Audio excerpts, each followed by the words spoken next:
2 miles beneath the dust and rattlesnakes lies a buried treasure that men are willing to risk their lives to get.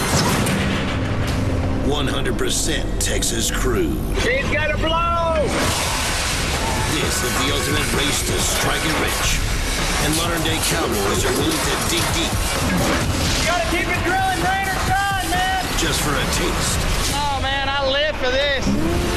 Of black gold.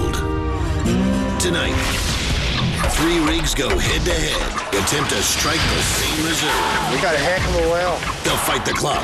Tell me one good reason you're 6 hours late. The machines and their own inner demons. I guarantee y'all won't get tired ass.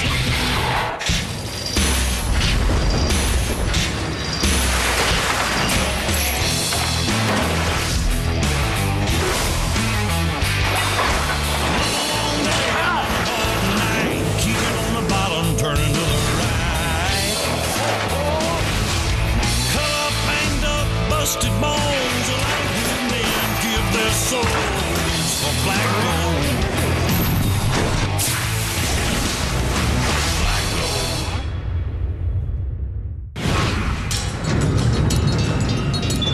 Good morning, gentlemen. Welcome to Adobe Longhorn.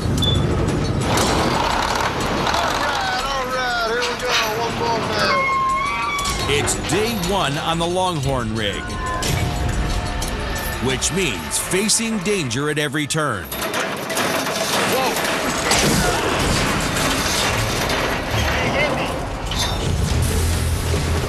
Whoa.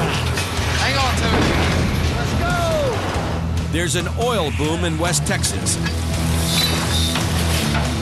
and they've got no time to waste. The Longhorn is one of 3 competing rigs racing to hit black gold. Get your tongs picked up, get ready. Let's go. They all have just 50 days to drill 3 holes. If they're lucky, the Longhorn will get to the oil first and strike it big. But on the rig floor, they face 3 relentless threats. They could get slammed by the 500-pound iron tongs, whipped by the steel chain, or crushed by the 10-ton blocks. But today, they're focused on one thing: getting that drill bit 10,000 feet deep, where they hope to hit the next huge oil strike. This is how oil wells are drilled. 1 30-foot length of pipe at a time. You screw one in, drill 30 feet, and add another. Do this about 350 times, and you've drilled a hole 2 miles into the earth. Clean up your better hand than that. Make them buy, son. Gerald's the driller, the man in charge on the rig. That's latch and tongs for you. He's drilled holes all over the world, but around here, he's known as the toughest driller in the business. I'm a driller. Basically, I'm responsible for keeping this thing turning to the right for 8 hours, keeping my crew lined out, keeping everybody safe. Come on, push that head of them tongs around. Gerald leads a crew of 3 men, known in the oil field as roughnecks. Every driller's got his own style. Gerald leads his men like a drill sergeant. That's enough. What he says goes. Hey, you're in the wrong damn spot. You better move quick. If I see them doing something that they shouldn't do, I'll just stop and say, hey, no, don't do it. And I'm usually not that nice about it when I say it, though. If I ever see you stick your finger in the bottom of that pipe, I'll cut that son of a bitch off. Don't put your fingers nowhere you wouldn't put your pecker. When I lost that thumb, it took less than a second for that thumb to come off my hand. And when I looked down and seen that white bone laying on that black glove, I ain't bullshit nobody. My ass landed right there. Just like that. Very dangerous right there, boys. I mean, I have beat my body to death before, too. And so I try to teach these kids not to do that. There you go, right here. Come on. But I'd rather it happen to me, you know. If somebody's got to take it out here, I'd rather take it myself.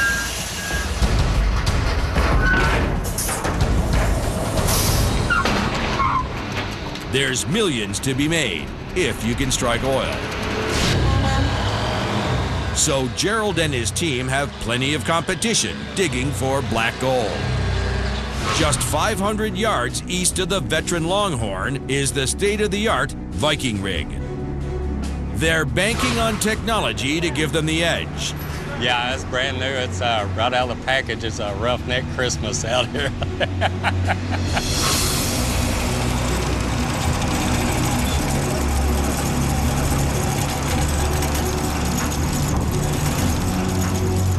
The Viking is an $8 million machine. The man in charge is Wayne, and he knows all too well how quickly things can turn ugly on a rig. I had a friend of mine, he was killed on a drilling rig. What happened, the scoping cylinder broke. The blocks fell down and landed on top of it. Hell, that's probably 10 or 12,000 pounds falling out of the sky. He didn't have much of a chance. I hate to see anything like that happen. Hell, he had wife and kids. When those blocks fall, there's no time to get out of the way. Send him down to me, Drill. Hey, where's our hook? And one of Wayne's roughnecks is standing under them right now. Oh, watch out, watch out. You know, if somebody got hurt out here, I would never get over it. Wayne looks out for his crew, and that makes him a driller everyone wants to work for. Wayne, I love that man. I just feel real privileged to be able to work with him because he's from the old school roughnecking, man. Wayne's old school style means treating his crew like family. A couple of the guys on the crew call me Dad there, I guess because I'm such an old bastard, but... Wayne made his first hole 27 years ago, before any of his roughnecks were even born. Yeah, these are like my sons. Call them the triplets. Wayne and his crew are putting in their first pipe. The start of the brand new Viking's very first hole. I got it, don't worry, buddy. They're under my supervision and my care, you know, so really their lives are in my hands running the rig.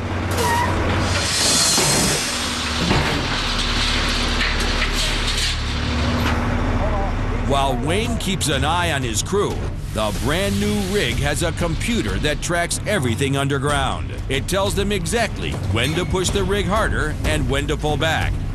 They're betting this will give the Viking an edge in the race. But it's not broken in yet. 1 minute it's drilling, and the next there's big trouble. We'll have to take that off, Take the chain pull off, the get rotary chain out, All right. slide the torque wheel over.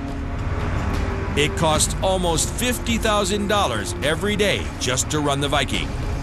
Every hour it's down means more money lost. So out there, we got a rainstorm. Lightning off in the horizon. And competition less than 50 yards away. They've already got pipe up in there, Derek, so we're a little bit behind. While the Longhorn may be Viking's closest rival, just down the road, there's one more rig competing to hit pay dirt. The massive Big Dog is the final rig to enter the race. 200,000 pounds of iron and steel, 15 stories tall. It may not be computerized, but it's got 25% more horsepower than the other rigs. But there's no old pro holding the leash of this Big Dog. Get you some, baby, get you some. During a boom, experienced drillers like Wayne and Gerald are hard to find. Driller Tim hasn't spent decades in the oil field, and he's still earning his crew's respect.